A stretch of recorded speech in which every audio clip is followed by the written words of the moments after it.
Hello good people and welcome to a Square World First, a video review. We thought we'd start the proceedings by reviewing Crysis 3, the latest billion polyigasm from Crytek. Crysis 3 sees you reprising your role as the walking cadaver of an unfortunate marine, call sign Alcatraz, being controlled by Prophet's nanosuit.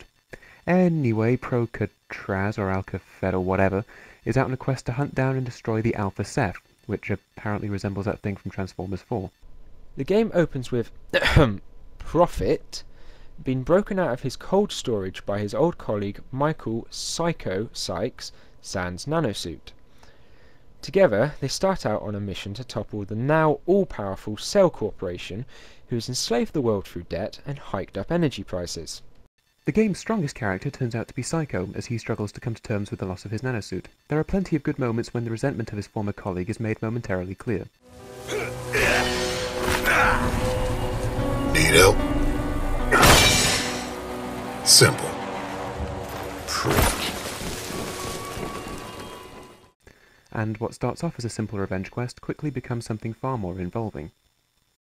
You cut me out my fucking suit, now show me your face! Psycho ends up being the only character you can really feel for, as the other characters are either there to serve his arc, or a Prophet himself. In fact, Prophet turns out to be a rather flat character. Aside from one scene involving both him and Psycho, he mainly keeps getting sent from one important console to another, whilst hunting down his alien white whale. This frustrated us because the nature of what Prophet has become is so interesting. Basically, a magic set of pajamas ate another human being in order to keep the digital imprint of a dead man's consciousness functioning. This seems like it would have been an amazing thing for Prophet to come to terms with, and for other characters to challenge him over. Except they hardly ever do, but beyond a passing reference at the start of the game, it just doesn't seem to explore the concept. There are, admittedly, a few comments that may well be getting at this, but then again they might not be. You don't have a name. People have names. You have a call sign and a goddamn serial number. The action, on the other hand, is confident. At first. The game is divided into alternating sandbox shooting sections and linear tracks of, quite frankly, scenery porn. Now, it's impossible to talk about a Crytek game without mentioning the CryEngine and the graphics and the polys and all that. For a good reason.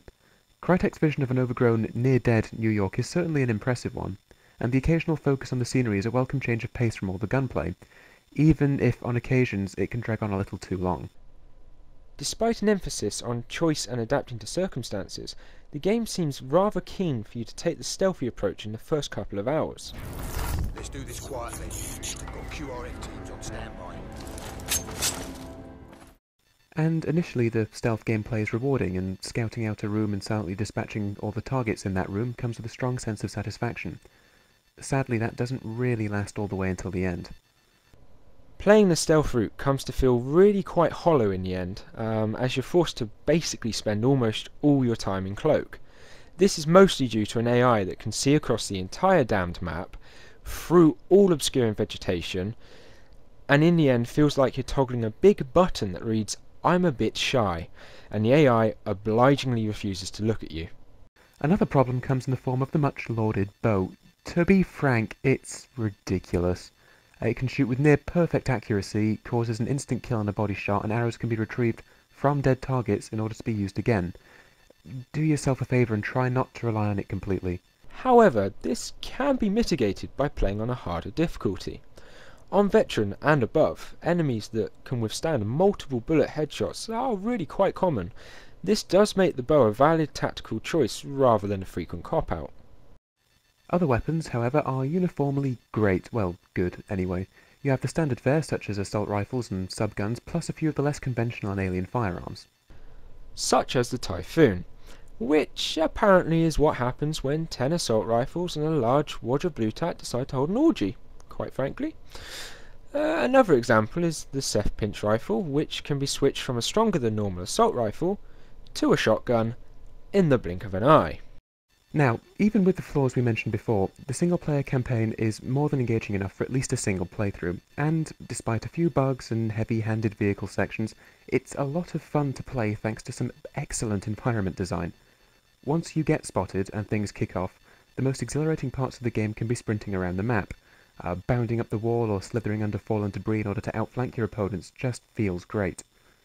So, in summary, the single-player campaign is fairly good overall, though unfortunately it doesn't look likely to have a great deal of replay value. The multiplayer, on the other hand, is great, or at least good. It really makes the most of the nanosuit's abilities, the excellent map design, and unconventional weapons present in the game. It's no slight offering neither. There are 11 large maps at launch and about as many different game modes. Spear and Crash Site are definite standouts for us though. The Moving King of the Hill setup really makes the most of all of the maps in question. This also draws particular attention to the vertical aspects of the map design. Funnily enough, we found that we didn't really like the new Hunter mode. This sees one player cast as a permanently cloaked bow-using killing machine and set against a group of human players. Human players become hunters as they're killed off, and the last man standing gets a significant points bonus. At first there's a definite feeling of tension, but games have a tendency of revolving around small choke points and holding out for as long as possible there. To be honest, we found we grew tired of it rather quickly. As much as we enjoy the multiplayer, it's not to say there aren't issues.